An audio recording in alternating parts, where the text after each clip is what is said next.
Terms to be used. The master budget in business finance is a comprehensive financial plan that consolidates all individual budget within an organization. It serves as a roadmap for achieving the company's financial goals and objectives. The master budget typically includes various components such as yung master budget sa negosyo daw ay isang comprehensive financial plan na nakapaloob sa lahat ng individual budget within the organization sa isang buong plano.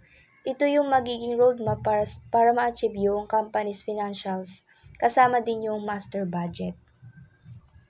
Sales budget. This outlines the expected sales revenue for a specific period based on sales forecast and market trends.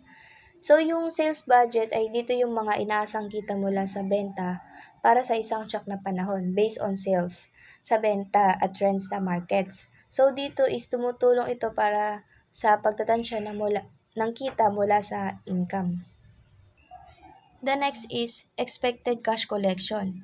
Expected cash collection in a master budget refers to the projected amount of cash that a company expects to receive from its sales within a specific period. Ito naman ay nagtutukoy sa inaasahang halaga ng cash na inaasahan ng kumpanya na matatanggap mula sa mga benta within a defined period.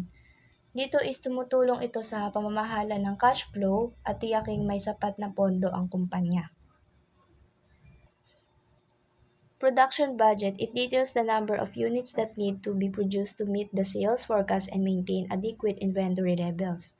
So yung production budget naman ay nagbibigay ng dami ng mga unit na kailangan gawin para matugunan ang forecast sa benta at mapanatili ang optimal inventory levels. Dito is tumutulong ito sa pagpaplano ng mga production activities at pamamahala ng inventory effectively. Direct materials budget. This budget estimates the quantity and cost of raw materials required for production based on the production budget. Ang direct materials budget ay isang plano sa pinansyal na nagtatakda ng dami at gastos ng mga hilaw na materyales na kinakailangan para sa produksyon. Expected cash disbursements. In a master budget refers to the anticipated cash payments that a company expects to make within a specific period.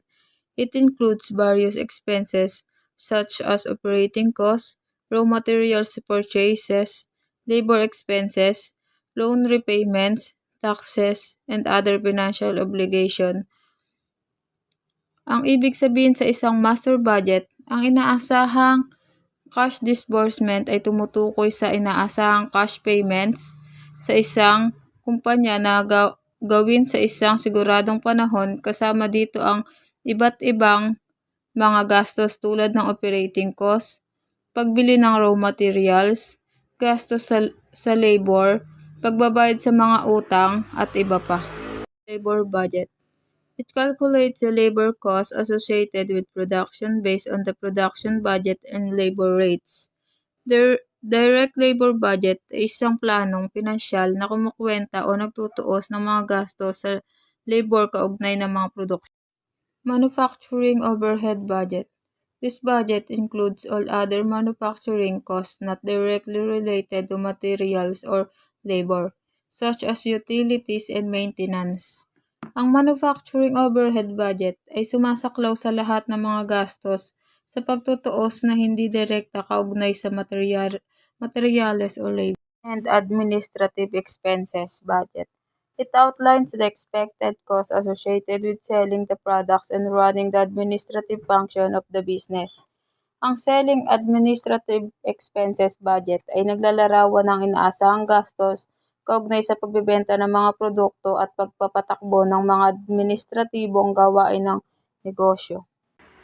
Cash budget. This budget forecasts the cash inflows and outflows to ensure that the company has enough liquidity to meet its financial obligations.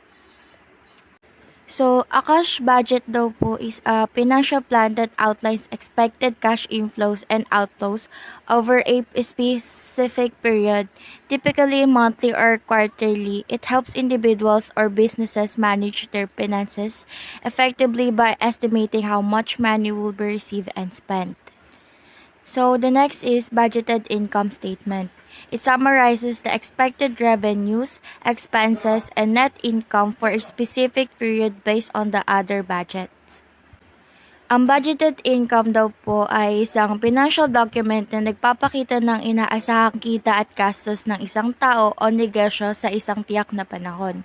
Ito ay nagbibigay ng free view sa potensyal na performance ng isang entidad batay sa kanilang plano at proyeksyon na kita at gastos. Sa pamamagitan ng budgeted income statement ay pwede mong malaman kung gaano kalaki ang inaasahang kita at gastos mo sa isang particular na panahon. Ito ay mahalaga upang magkaroon ng ideya kung ang iyong negosyo ay kumikita o naglalabas ng pera at magamit ito bilang gabay sa paggawa ng desisyon sa hinaharap. Next is budgeted balance sheet. This provides a snapshot of the company's financial position at the end of the budget period, incorporating the effects of the budgeted activities. So, a budgeted balance sheet is a financial statement that projects the expected financial position of a company at a specific point in the future. It includes all the components of a standard balance sheet, such as asset, liabilities, and equity. But instead of showing actual figures, it presents estimated values for future periods based on the company's budgeting process. Nagiging guide din siya sa decision making by providing a snapshot of expected financial resources and obligations. Let's discuss the sale budget. The budgeted unit sales from the year are 100,000 units. The selling price per unit is $200. The total sales in dollars from the year is projected to be $2 million. The sales are broken down by the quarter. The first quarter, 10,000 units at $20 each is equal to $200,000. Quarter 2, 30,000 units at $20 each is equal to $600,000. Quarter 3, 40,000 units at $20 each is equal to $800,000. Quarter 4, 20,000 units at $20 each is equal to $400,000. The next is the expected cash collection. The beginning account receivable balance is $90,000. 70% of sales are collected in the quarter of the sale with a 4 discount. 30% of sales are collected the following quarter without the discount. The first quarter is $140,000 plus $60,000 is equal to $200,000. Quarter 2 is $420 plus $180,000 is equal to $600,000. Quarter 3, $560,000 plus $240,000 is equal to $800,000.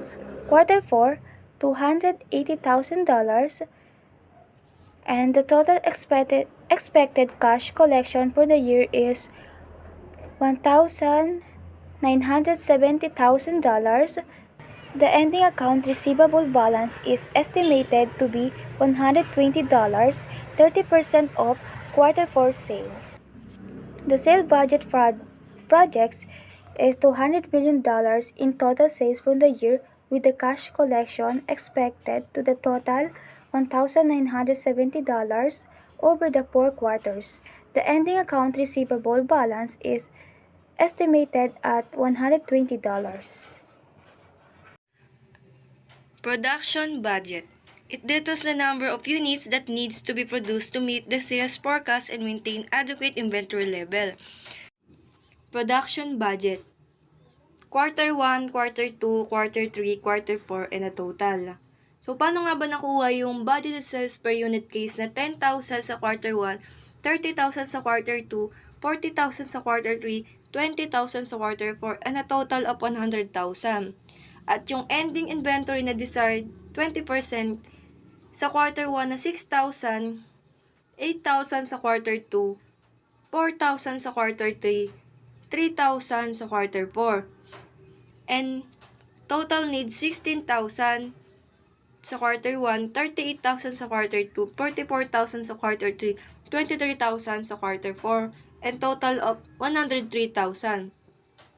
SLS beginning na 2,000 sa quarter 1, 6,000 sa quarter 2, 8,000 sa quarter 3, 4,000 sa quarter 4, and total of 2,000. And sa budgeted production required na 14,000, quarter 1, quarter 2, 32,000, quarter 3, 36,000, quarter 4, 19,000, and total of 101,000.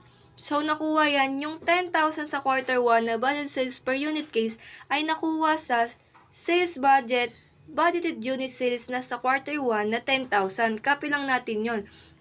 Sa quarter 1, sa quarter 2, 30,000, quarter 3, 40,000, quarter 4, 20,000, and total of 100,000. Yun. Yung 6,000 naman, ending inventory decides 20%. Ito naman, yung 6,000 nakuha naman sa quarter 2. Multiply natin yan. Yan. 30,000. Kukunin natin yung 20% ng 30,000 times 20%. 6,000. Meron na tayo ng ending inventory sa quarter 1. Yung 16,000 naman, ito yung add lang natin yung budget sales per unit and ending inventory. 10,000 plus 6,000. Magkakaroon tayo ng 16,000. And yung 2,000 naman, nanggaling yan sa finished goods na 2,000. Ayan. Liles lang natin yon. Less lang natin yun. 16,000, less natin yung 2,000. Magkakaroon na tayo ng budgeted production required na 14,000 sa quarter 1.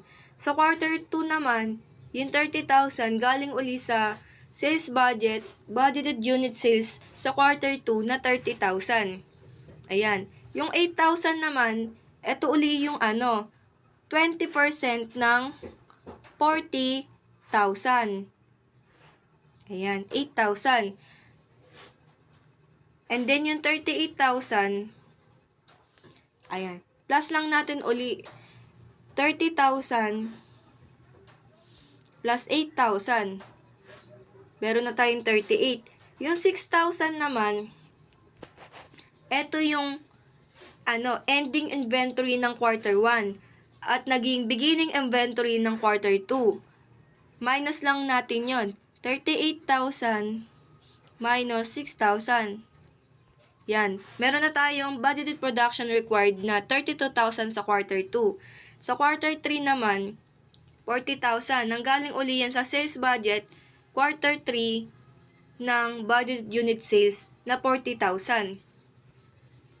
Yung 4,000 naman, ito naman yung 20% ng 20,000 sa quarter 4 sa budgeted sales per unit case. Ayan, 20% siya. 4,000. And then, add lang natin siya kaya nagwagiging 40,000 sa total needs. 40,000 plus 4,000. Yan. 44,000. And then, yung 8,000, ito rin yung ending inventory ng quarter 2. At naging beginning inventory ng quarter 3. Plus lang uli minus natin yan. Ililess natin yung 8,000 sa 44,000. Less 8,000. Magiging 36,000 ang quarter 3 natin sa budgeted production required. Sa quarter 4 naman, quarter 4, 20,000. Dito rin sa sales budget din. Sales budget ng quarter 4 sa budgeted unit sales. 20,000. So, saan ba nanggaling yung 3,000? Etong 3,000 na to, ito yung unit sales. Desired inventory end of the year unit case. Ayan. 3,000. And then, plus uli natin yon.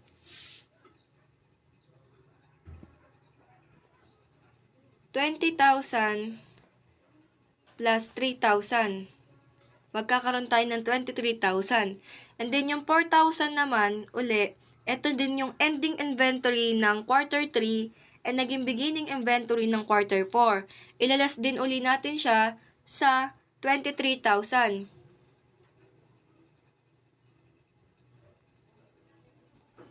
Yan. Magiging 19,000. So, kukuhanin na natin ngayon yung total. Total, 100,000. Saan mo nakuha yan? Iyan yung, pinagsama plus ng quarter 1, quarter 2, quarter 3, quarter 4. Kaya nagkaroon siya ng total. Plus natin, kung 100,000 nga ba talaga. 10,000 sa quarter 1 plus 30,000 sa quarter 2 plus 40,000 sa quarter 3 plus 20,000 sa quarter 4. Ayan, naging 100,000 na yung total. Yung 3,000 naman, iyan din yung ending inventory desired per unit case. Ayan, end of the year 3,000. Plus lang natin 100,000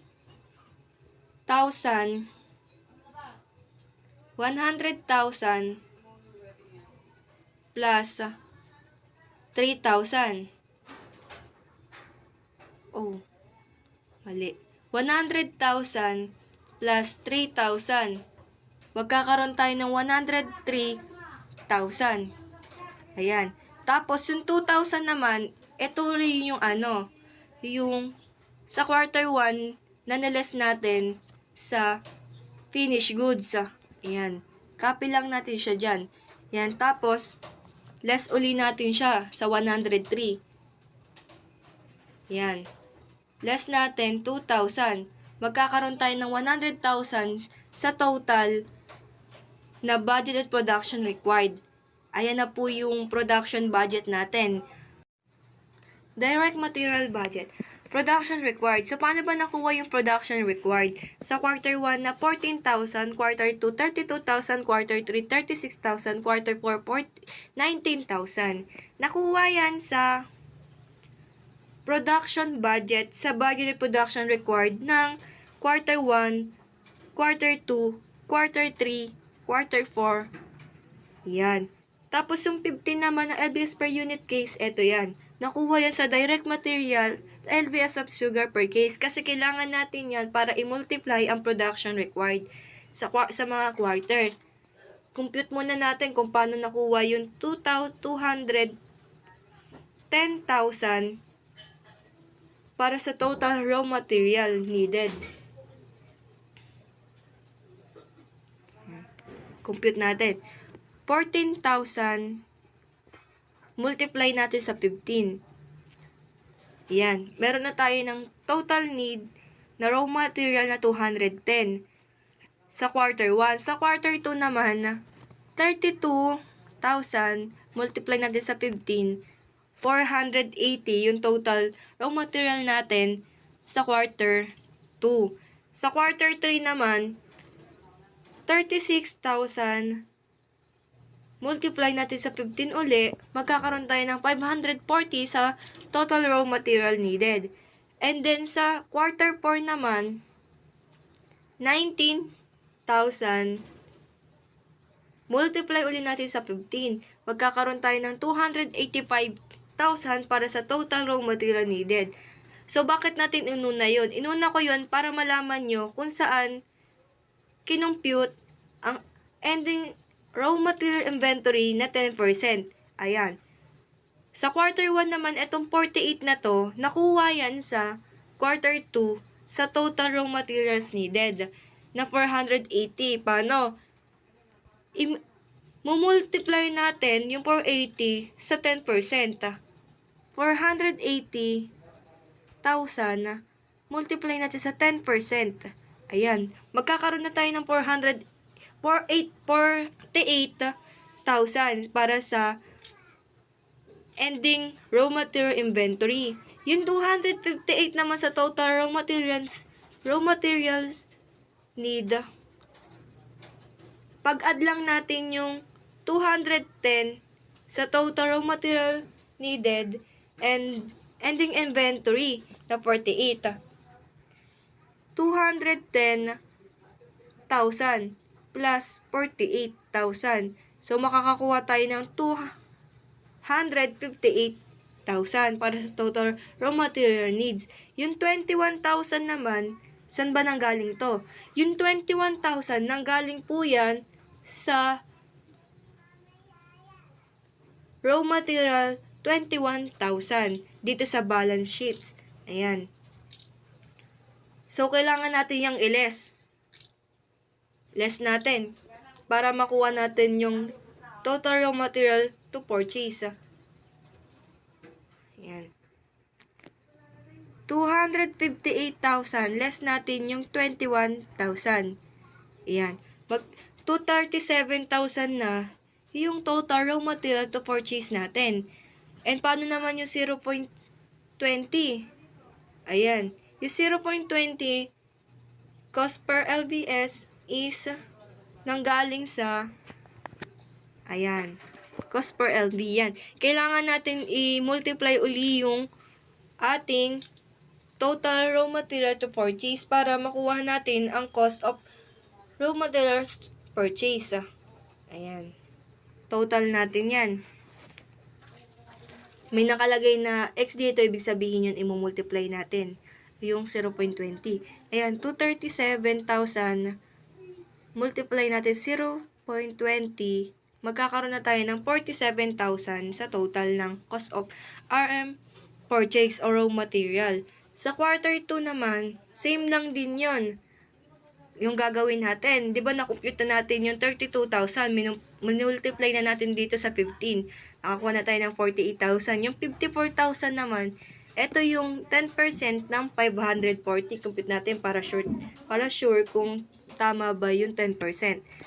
Yan. 540,000 ng quarter 3 sa total raw materials needed. Multiply natin sa 10%. Ayan. Meron na tayong 54,000. And then, add natin yung 48 to 54,000 na ginawa natin kanina. Yung 480 pala at 54,000. 480,000 plus 54,000. Yan. Meron na tayong 534,000. And then, saan ba nakuha yung 48,000? Ito yan. Ito yung ending inventory ng quarter 1 na ngayon naging beginning inventory ng quarter 2. Ileless din natin uli yun katulad ng ginawa natin sa quarter 1. Less natin. 534,000 less natin yung 48,000. Magkakaroon tayo ng 486,000. And then, gayahin natin uli yung ginawa natin kanina. I-multiply uli natin yung total raw materials to purchase natin sa 0.20. Mali pala. 486,000. Multiply natin sa 0.20. Ayan, meron na tayong 97,000 sa cost of raw material purchase. And then sa quarter 3 naman, ganun din uli yun hanggang sa matapos. 36. Minultiply natin sa 15, magkakaroon na siya ng 540,000 sa total raw materials needed. And 28 naman, ito yung 10% uli ng quarter 4 na total raw materials needed na 285,000 multiply natin sa 10%. Magkakaroon tayo ng 28,500 para sa ending raw material inventory. Ayan. Ulan natin yan. Plus lang natin uli. 540,000 plus 28,500. Magkakaroon tayo ng 500,000. Tapos, less uli natin yung 54. Yung 54 uli na to, ending inventory yan ng quarter 2 at ngayon naging beginning inventory ng quarter 3. Yan. less natin yung 554,000. Yan, 514,500 na lang. And then, multiply uli natin sa 0.20 ng cost per LBS. Yan. Multiply natin sa 0.20. 102,900 na lang. And then, iyan na rin yung cost of RM purchase natin in total sa quarter 3. And then, sa quarter 4 naman, ganun uli yun. 19,000 multiply natin sa 15, 285,000. Yung 22,000 naman, dahil wala ng quarter 5, kinuha natin yan sa direct material, sa decide raw materials end of the year, 22,500. And then, add lang natin uli yan. 285,000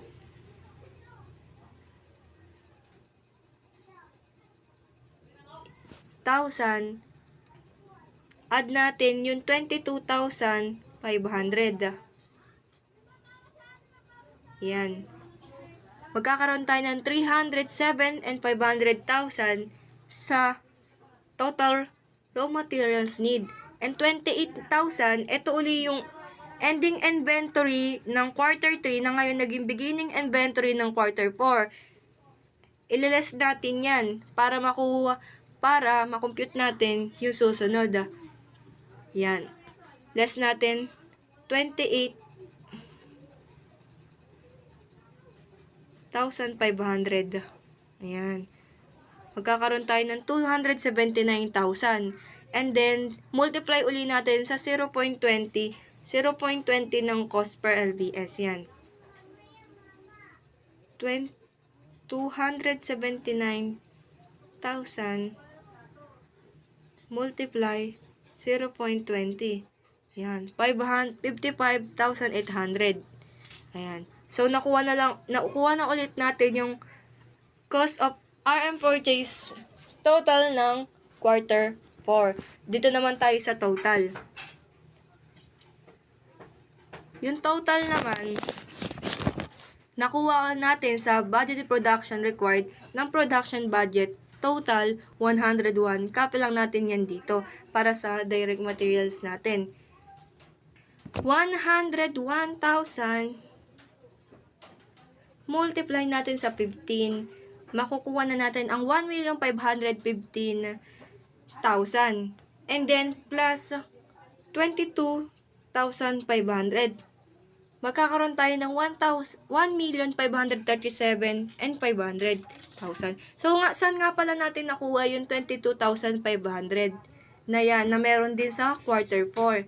Nakuha natin yan sa direct materials budget sa desired materials end of the year na 22,500. Ayan. Pagka-plus natin, nakuha natin itong 1,537,500,000. And then, yung 21 uli, nanggaling uli siya sa quarter 1 na 21,000 dahil dito sa raw materials na 21,000. Ayan sa balance sheet. Kailangan uli natin siyang i-less para makuha natin ang total raw materials to purchase. Ayan. Less natin yung 21,000.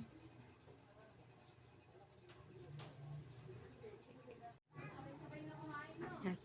Multiply uli natin yung 1,516,500 sa 0.20 ng cost per LBS. Ayan.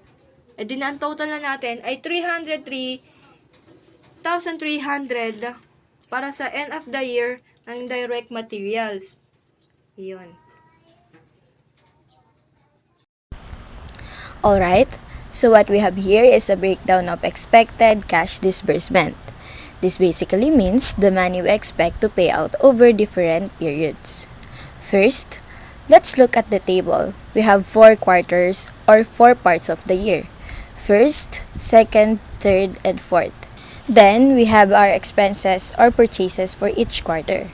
For the first quarter, we start with a balance of 25,800 pesos from previous accounts payable. Then, we add the purchases for that quarter, which is 23,700 pesos. So, in total, for the first quarter, we have 25,800 plus 23,700 equals 49,500 pesos. In the second quarter, we add the purchases of 48,600 pesos to the previous balance of 23,700 pesos. So, for the second quarter, we have 23,700 pesos plus 48,600 pesos equals 72,300 pesos. In the third quarter, your beginning accounts payable balance remains the same as the end of the second quarter, which is 48,600 pesos. Then, we add purchases of 51,450, so for the total of 100,050 pesos. Moving on the fourth quarter, you're starting with an accounts payable balance of 51,450 pesos, which is carried over from the third quarter. Then you're expecting purchases worth 27,900 pesos. So for the total of 79,350 pesos. So in summary, we are expecting to pay out a total of 301,200 pesos over the whole year. This is important for budgeting and planning our finances effectively. So, for our direct labor budget, meron po tayong 4 na quarter. So, for our quarter 1, meron po tayong 14,000 required production na nakuha po natin mula dun sa taas. Dito. Nakuha po natin siya sa production required ng direct material budget. And then, ita-times po natin siya sa DL Harper case na 0.40 na nakuha naman po natin dito sa given. So, ito po. DL Harper required per case is 0.40. So, 14,000 times 0.40 is equals to 5,600. After po nating makuha po yung total ng required production times DL Harper case ay iti-times po natin yung total natin sa DL cost per hour na 15 na nakuha din po natin dito sa given. Ito po. Dito sa DL cost per hour na which is 15. After that, after po natin makuha yung DL cost per hour, ito times po natin yung 5,600 sa 15. So, magiging total po natin is 84,000 for our direct labor cost for our quarter 1. So, for quarter 2 naman po, meron po tayong 32,000, which is nakuha din po natin dito sa taas.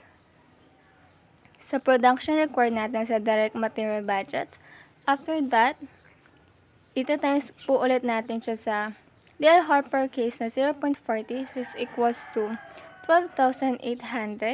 After po natin makuha yung total, ito times po ulit natin ang 12,800 sa DL cost per hour na 15 at makukuha po natin ang total direct labor cost na 192,000 for our quarter 2. For quarter 3, meron po tayong 36,000, which is nakuha po natin sa paano ba to? Okay. So, 36,000 which is nakuha po natin mula dun sa taas. Dito sa production required ng direct material batches ng quarter 3. So, pagkatapos natin makuha ang 36,000, ito times po natin siya sa DL Harper case na 0.40 is equals to 14,400.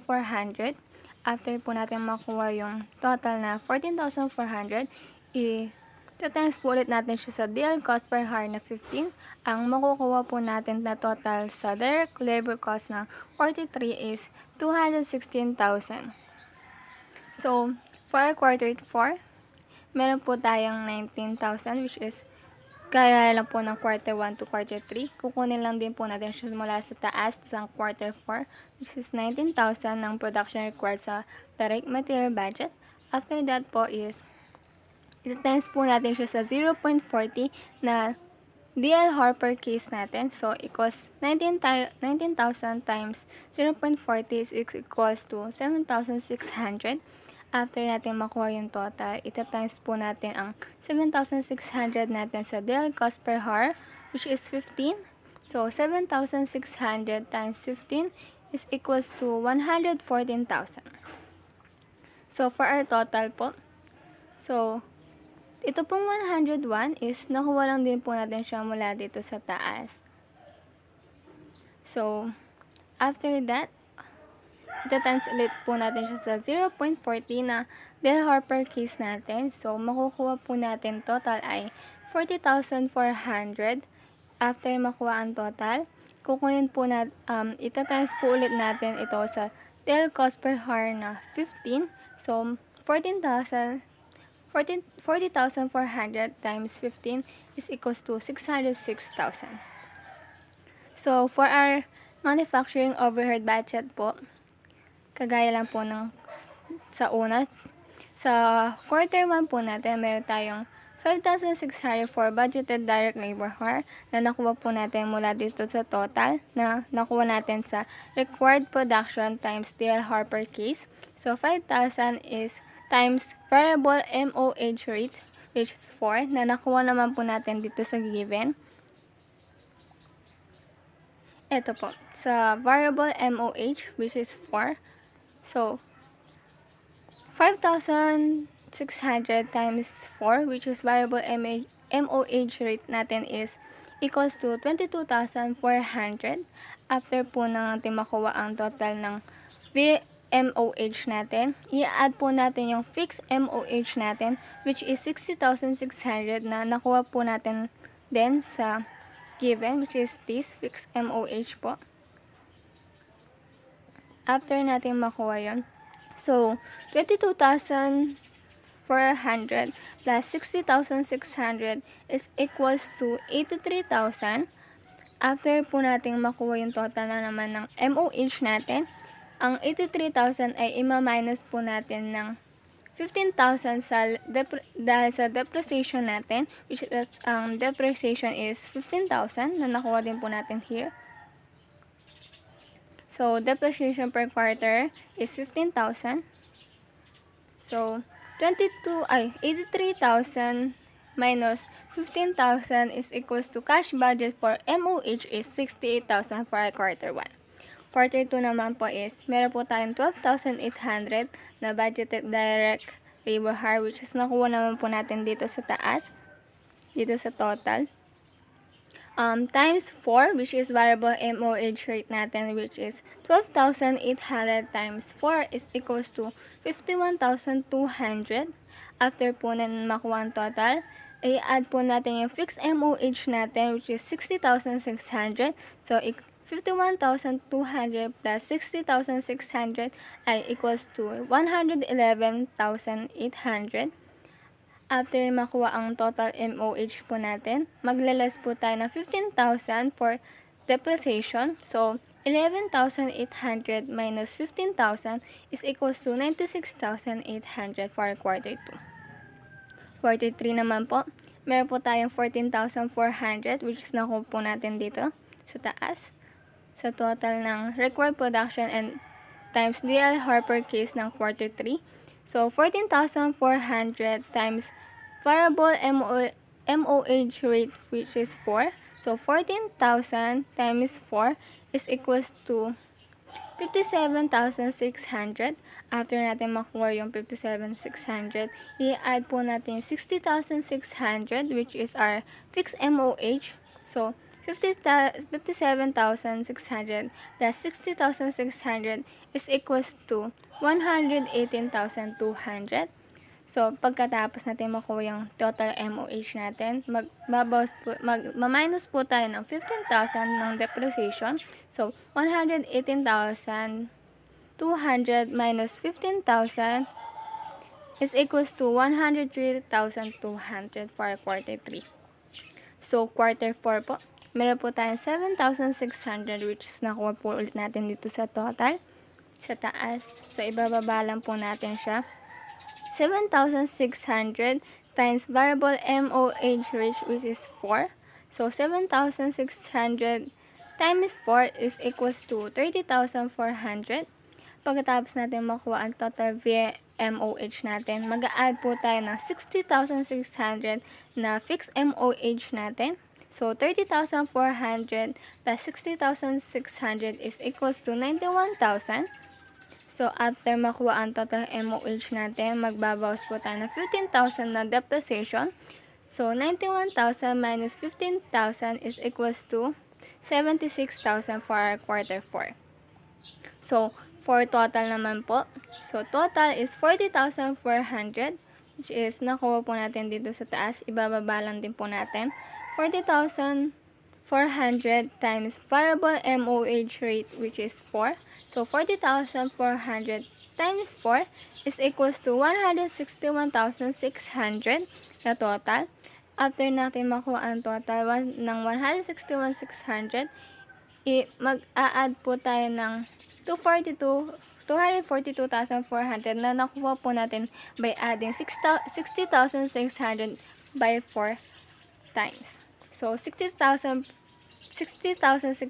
plus 60,000 plus 600 plus 60,600 and plus 60,600 is equals to 142,400. Doon po natin siya nakuha. So, 161,600 plus fixed MOH natin na 242,400 is equals to 404,000. And then, after makuha ang total MOH natin, magbabawas po tayo ng 60,000, which is nakuha din po natin by adding 15,000 by itself by 4 times. So, 404,000 minus 60,000 is equals to 344,000 by total of our manufacturing overhead budget for all quarter 4. So, para makuha po natin yung unit product cost natin,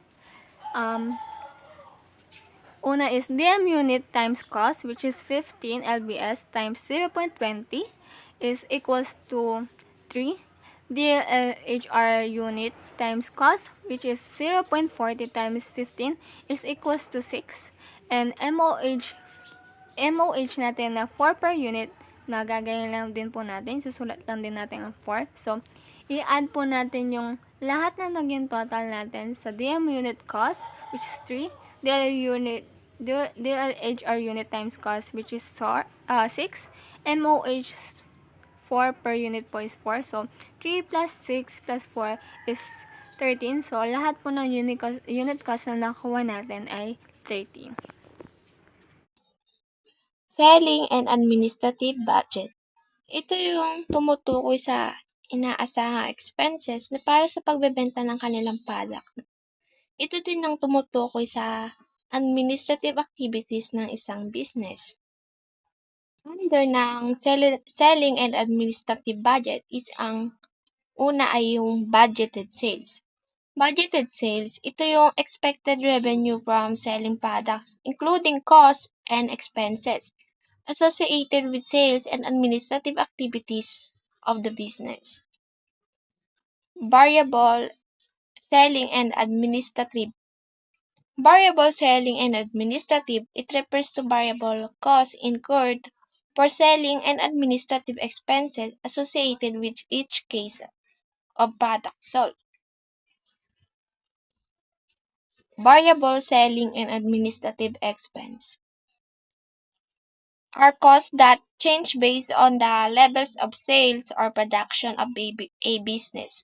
They are directly related to the S&A activities of the business and vary depending on the amount of sales or production. Budgeted sales quarter 1. Ang budgeted sales ng quarter 1 ay 10,000. And then, sa baba nito ay ang variable S&A per case, which is 1.80. Ang 1.80 na yan ay given na siya dito sa assumption natin. So, makikita nyo, ayan, 1.80. So, para makuha ang variable S&A expense naman, ay kailangan mo naman i-multiply ang 10,000 sa 1.80. Yan. Nakalagay budgeted sales multiply by variable SLA per case. So, itry natin. Yan. Multiply natin ang 10,000. Makikita nyo ba? 10,000 times 1.80. 1.80. So, the total is 18,000. So, ayun, nakita nyo naman, ang result ay 18,000, kaya nandito siya. Ngayon, ang variable S&A expenses natin ay total ay 18,000. Okay, pagkatapos naman makuha ng S&A expense, i-add mo naman ang fixed S&A, which is yung 99,000. Yung 99,000 na yan ay given siya dito sa assumption natin. Ayan, 99,000. Kung itatanong nyo kung paano ko nakuha ang 99,000, ito yon. 55,000 plus 20,000 is equals to 75,000 plus 10,000, 85,000 plus 4,000 is 89,000. And then yung depreciation na 10,000 plus mo din yan is equals to 99,000. That's why 99,000 ang nasa fixed S&A. So, pagka nakuha na yung fixed S&A, you need to add the variable S&A expense at ang fixed S&A. 18,000 plus 99,000. So, tingnan natin, ganito. Kung anong kakalabasan, kung match ba siya. Okay, 18,000 plus 99,000 is equals to 117,000. So, ayan, ang result is 117,000. Ang total ang S&A expenses, ayan, nakalagay na siya.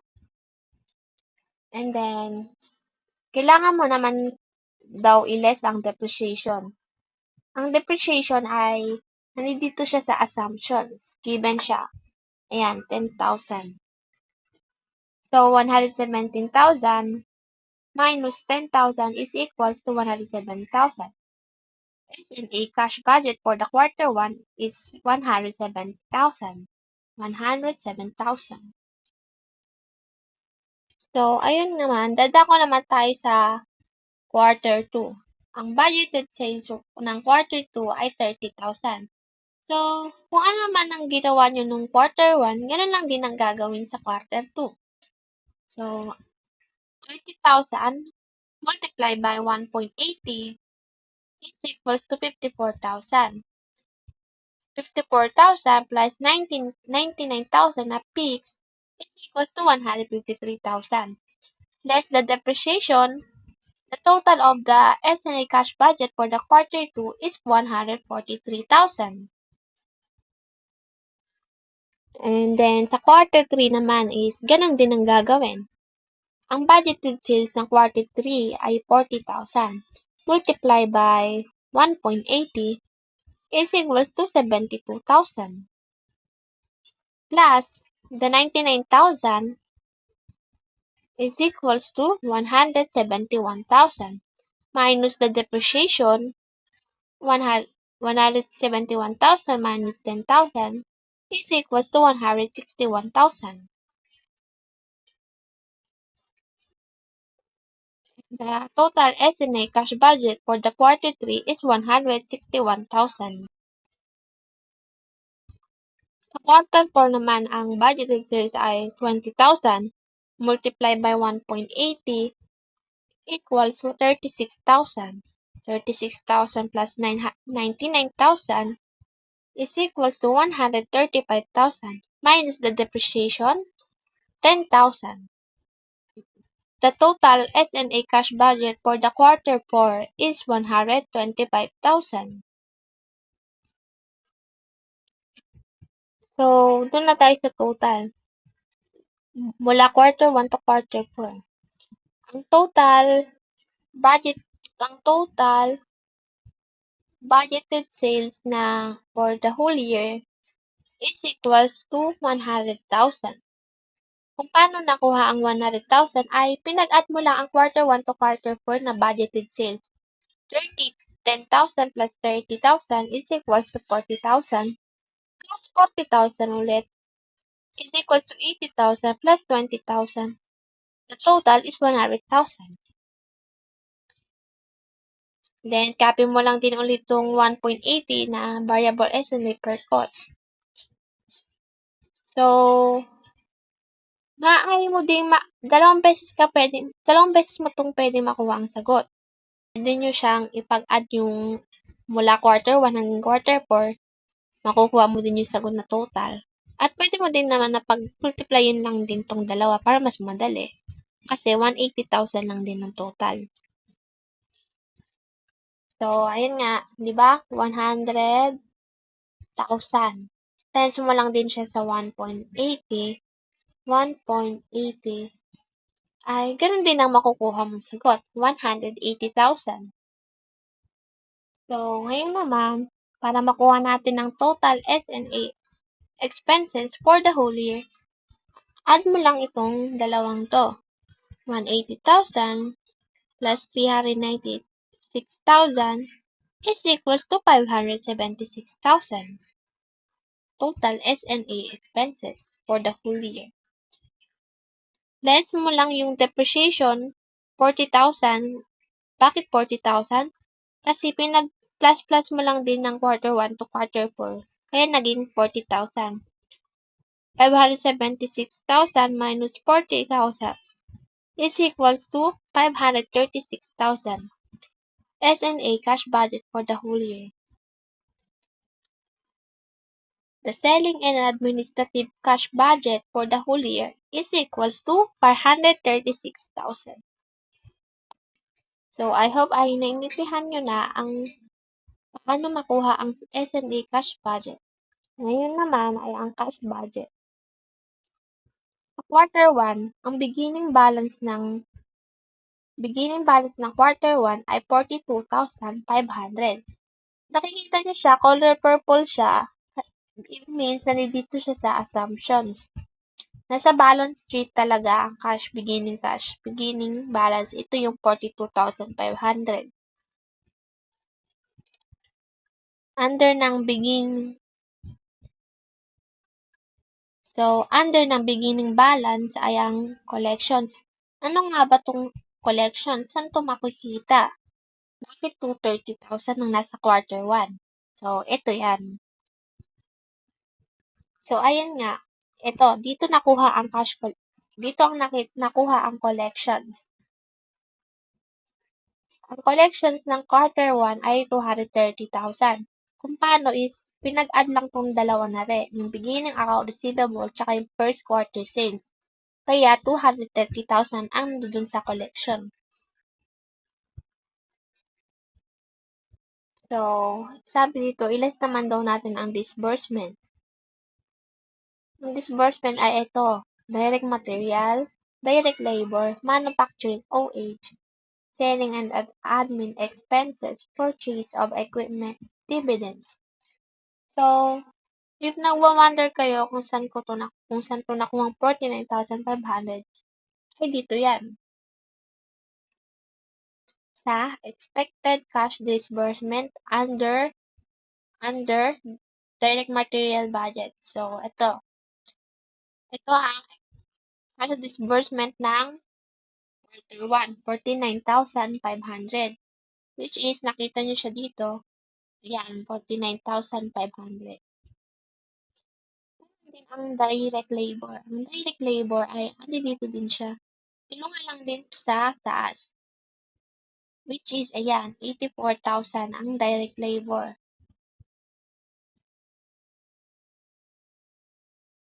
And then, next naman is yung manufacturing OH. Ito naman siya. Nakuha lang din siya dito sa manufacturing overhead budget na 68,000. So, and next naman is yung selling and admin expenses is ito lang siya. Ito yun. Yung huli nating tinalakay. 107,000 nakalagay, kaya 177,000 ang nandito. Next is yung 50,000 na purchase of equipment. Ay, ano dito lang siya. Makikita mo siya dito sa assumptions.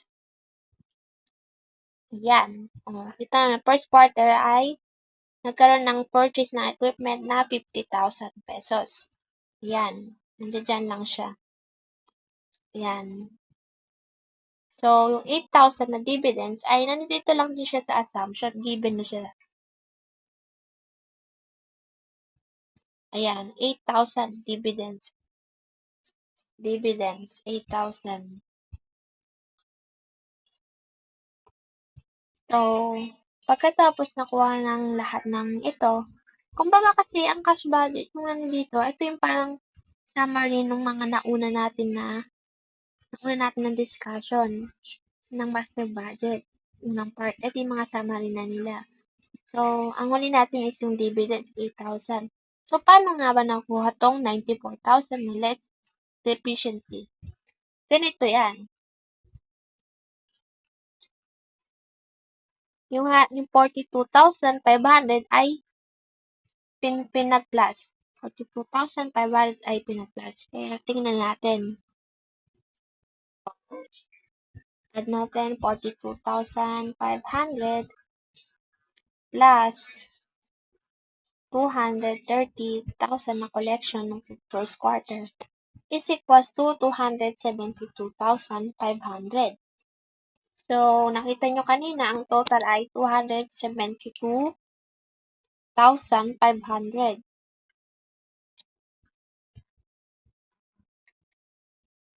Ngayon naman, kung ano daw yung total dito ng beginning balance at collections, i-minus mo daw, ileless nyo daw sila sa disbursement.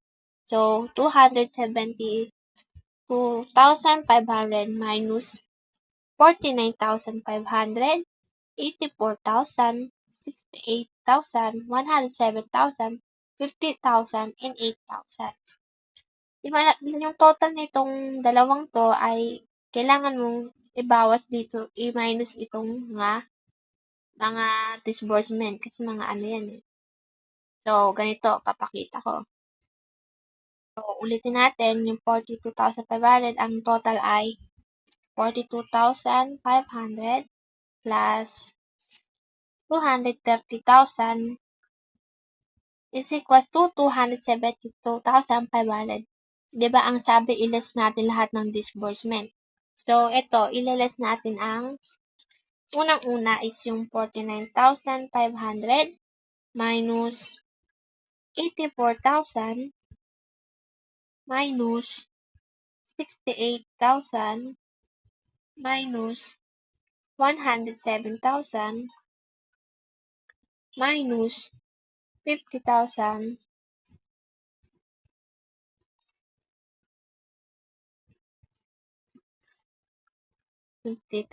minus 8,000 is equals to 94,000. So, ayan nga, nakikita nyo naman, negative 94,000 pa ang kulang, negative 94,000 ang kailangan bayaran. So, paano natin masusolusyonan ang negative 94,000 na yan? Siyempre, doon na papasok si borrowings. Mangungutang na tayo, siyempre. So, paano nga ba tayo mangungutang? At bakit 130,000 ito? So, ganito yan. Kaya 130,000. Sabi dito sa assumptions, ang amount to dapat nung niloloan natin ay laging nasa tens. Bawal lang butal, kumbaga. Bawal lang, halimbawa, 86,000, 43,000, bawal lang ganun. Kailangan buo talaga siya. Ay, ang kaso dito sa solution natin ay negative 94,000. So, paano bayaran yan? Ano ang kailangan natin hiramin? Magkano pala ang kailangan natin hiramin? Ang kailangan natin hiramin ay 100,000. Why? Kasi nga, bawal lang butal. Since 94,000 na to, kailangan natin ng manghihiram ng 100,000. So, bakit nakalagay dito 130,000 di? So, ganito naman, kung kaya nakalagay ay 130,000. Nakalagay dito sa assumption natin, ang minimum cash budget dapat na matitira sa atin ay 30,000.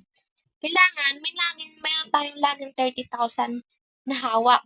Bawal yung kulang. Kaya yan, 100,000 plus 100,000 na excess plus 30,000 is equals to 130,000 ang total borrowings natin. Nakapag-borrow na tayo ng halagang 130,000. Ang gagawin naman natin ay i-add natin tong negative 94,000 sa 130,000. So, tingnan natin kung anong magiging total. So, ang nakalagay diba, negative 94,000. I-add natin ang total na borrowings na 130,000. So, is equals, mayroon pa tayong natitirang 36,000 pesos. Nakuha ang total. Therefore, ang ending cash balance ng quarter 1 ay 36,000. Ngayon naman ay dadako tayo sa quarter 2.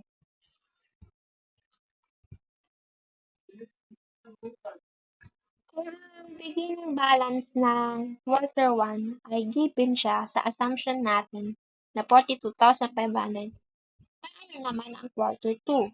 Ang beginning balance hindi na siya given.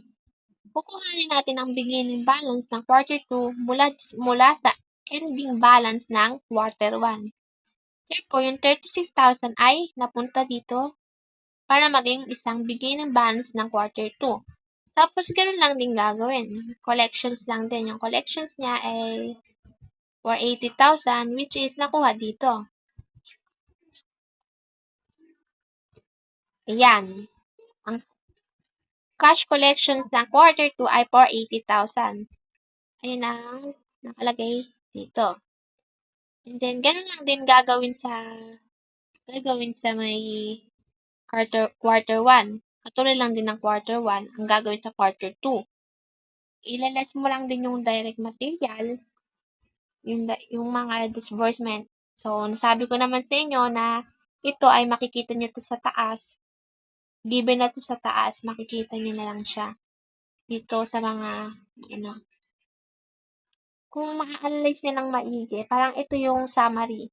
Summary ng lahat ng master budget. So, ayun nga. Dito naman ang naging total nung sinubtract yung pinag-add yung beginning balance. So, eto naman, makikita nyo to, yung 36,100, katulad lang nito. Katulad lang din ang ginawa natin sa quarter 1. Ayan. Nakuha natin ay negative 36,100. So, ang sabi ko nga, di ba, kung magbaborrow tayo, bawal ang may butal. Kaya, 36,100 ay inutang natin bilang 40,000. So, umutang tayo na 40,000 para bayaran to. And then, bakit 70,000? Kasi, inad natin yung minimum cash budget natin na 30,000. Laging ganun, minimum cash budget ay 30,000. Kaya ang naging total ay 70,000. So, yan, negative 36,100 plus 70,000 is equal to 33,900. So, therefore, ang ending cash balance ng quarter 2 ay 33,900. So, quarter 4 naman tayo. So, itong 33,900, nakuha lang natin siya sa cash balance ng second quarter. Ngayon naman ay siya na ang beginning balance ng quarter 3, which is 33,900. So, ayun lang din, i-add lang din natin yung collections, katulad ng ginawa sa quarter 1 and 2, given na siya sa taas. Ang collections ng quarter 3 ay Ayan, 740,000 quarter 3 expected calculations. Ayan. So, nandito siya, 740,000. And then, pag-add lang ulit natin tong beginning balance at collections, makukuha na natin yung total. So, pag nakuha na ang total sa dalawang ito ay ileless mo lang siya dito sa mga disbursement o mga utang. Therefore, nung iles natin yun, ay nagkaroon ng excess na 165,650. So, wala naman, di na natin need mag-borrow nito kasi sakto naman siya. Hindi negative, sobra pa nga. Kaya, kinapin na lang din natin ang 165,650. So, therefore, ang 165,650 ay ang ending cash balance ng quarter 3. So, ayun nga, ang ending cash balance ng quarter 3 ay 165,650 na magiging beginning balance ng quarter 4. Kaya nakatuloy yung arrow, mapapansin nyo. So, ganun lang din, hanapin lang din yung collections na nandito sa taas. Ito yung cash collections ng quarter 4, 520,000. Kaya nakalagay na dito ay 520,000. Ito, quarter 4, 520,000 na collections. Tapos niyan ay ilales mo lang lahat ng disbursement. Makikita ulit sa taas yan ng ng quarter 4. Pagka nalas mo na lahat yan ay magkakaroon ng 263,000 na total. So, bakit may 200,000 dito? Ang 200,000 na yan ay nakuha siya dito sa borrowings. Siyempre, umutang tayo, kailangan natin siyang bayaran. Pinag-plus natin yung dalawang inutang natin ng dalawang quarter. 130,000 plus 70,000 is equals to 200,000. So, 263,300 minus 200,000 is equals to 63,300. So, kung nagtataka kayo kung saan itong nakuhang 21,900 na interest payment na isusubtract natin sa natitirang 63,300 ay dito yan. 130,000. Ang gagawin mo lang ay ang total na borrowings mo ay ita-times mo sa 3%. Kasi ang 3% ay nandito siya sa assumptions. Ayan. Ayan yung interest ng kada quarter, 3%. Kaya nandito siya. So, 130,000 times 0.3. Pag 3%, gagamitin natin ay 0.3. Gagamit tayo ng decimal point.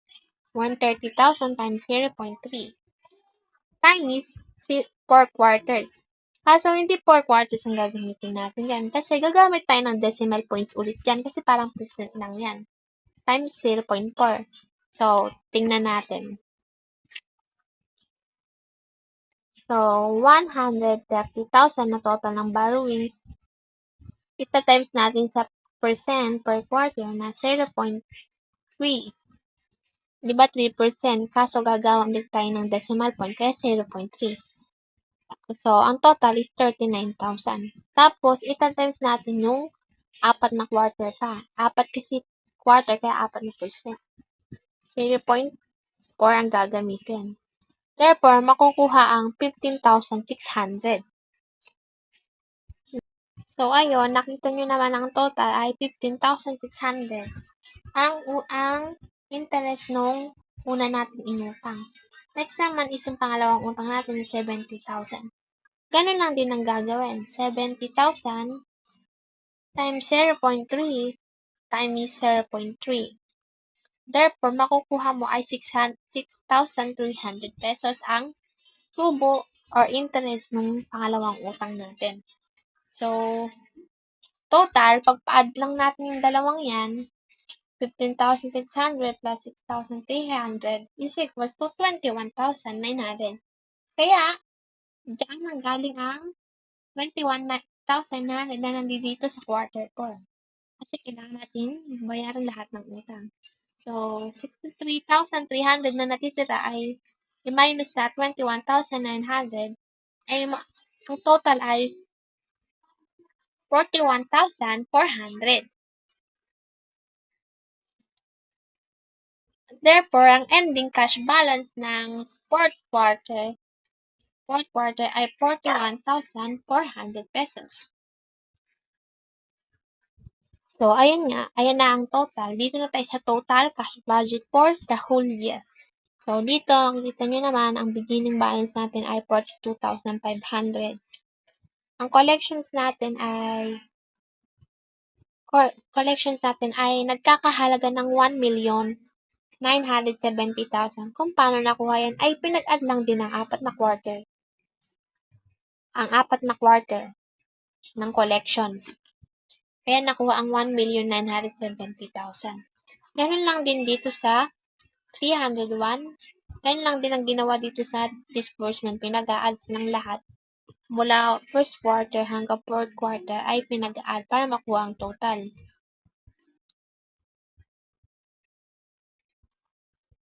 So, ito naman, yan, negative 94,000 plus negative 36,100 plus 165,650 plus 263,000 is equals to 63,300 total excess. So, tapos i-minus lang din natin itong interest ulit. Magiging 41,400. Katulad lang din ang total ng fourth quarter. Ngayon, kung hindi magkaparehas ang fourth quarter at ending balance mo, ay siguradong may mali sa iyong budget. So, ayun lang.